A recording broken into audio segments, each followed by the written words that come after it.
भारतीय वजीर आजम नरेंद्र मोदी और उनकी जमात बीजेपी इंतखाबात में मतलूबा नताइज हासिल नहीं कर सकी, मगर उनको सबसे बड़ा इंतखाबी धचका इंडिया की सबसे बड़ी रियासत उत्तर प्रदेश में लगा। रियासत उत्तर प्रदेश से न सिर्फ मोदी ने खुद इलेक्शन लड़ा, बल्कि पिछले 10 साल से वहां बीजेपी की हुकूमत थी, जिसकी सरबराही उनके दस्ते राज योगी आदित्यनाथ कर रहे थे। इंतखाबात में इंडिया अलायंस की जमात समाजवादी पार्टी ने 37 नशिस्तों पर फतह हासिल की, जबकि उनकी इत्तेहादी जमात इंडियन नेशनल कांग्रेस ने 6 नशिस्तें जीती। इसके बरक्स बीजेपी अपने गढ़ में लोकसभा की सिर्फ 33 नशिस्तों पर कामयाबी हासिल कर सकी और अयोध्या, जहां नरेंद्र मोदी ने इसी साल जनवरी में राम मंदिर का इफ्तिताह किया था, वहां से भी नशिस्त हार गई। भारतीय सहाफी संजय कपूर, जो खुद भी यूपी से ताल्लुक रखते हैं, का मानना है कि मजहबी अक़लियतों, खुसूसन मुसलमानों और दलित्स के खिलाफ होने वाली कार्रवाइयाँ और बेरोजगारी वो बुनियादी वजूहात हैं जो बीजेपी की अपने मजबूत गढ़ में हार का सबब बनी। मैं भी यूपी का रहने वाला हूँ, मैं खालिस लखनऊ का रहने वाला हूँ और उस दौरान मैंने पिछले 2-3 महीने में बहुत सारे चक्कर लगाए। मैं अब तो दिल्ली में रहता हूँ, दिल्ली का बाशिंदा हो गया और मुझे इस बात का एहसास हुआ कि लोग वहाँ पे बहुत नाराज हैं।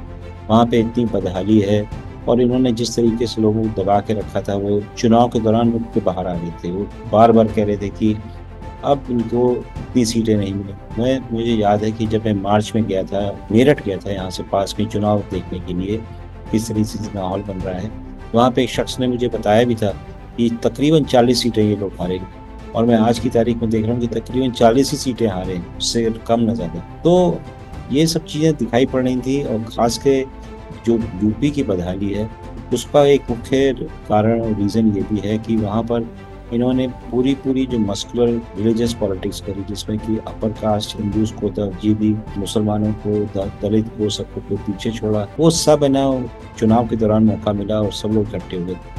The other thing that has contributed सबसे ज़्यादा वो है वहाँ पे लोगों के पास नौकरियाँ नहीं है और बदहाली बहुत ज़्यादा है। खास कर जो यूथ है, उनके पास आज को काम नहीं है।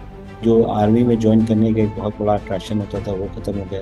इन्होंने शॉर्ट टर्म अग्निवीर प्रोग्राम चालू कर दिया, इससे लोग बहुत नाराज़ हैं। तीसरा, वहाँ पे प्राइस राइज और इन्फ्लेशन इतना ज़्यादा है कि लोगों को समझ में है किस तरीके से गुजारा करें। कोशिश लोगों की ये रहती है कि किसी तरीके से यूपी में पढ़ाई वढ़ाई करो, बाहर मौका पड़े चले जाओ, दक्षिण भारत में चले जाओ, यहाँ पे नौकरियाँ या विदेश चले जाओ। कुछ तो है ना, यहाँ से इजराइल में भी गए, कॉन्फ्लिक्ट जोन में काम करने के लिए गए। तो जब इतनी बदहाली हो तो उसका चुनाव पे नजर जो असर है तो देखने को मिलेगी। मज़ीद न्यूज़ अपडेट्स और डिजिटल स्टोरीज के लिए सब्सक्राइब करें डॉन न्यूज़ पाकिस्तान।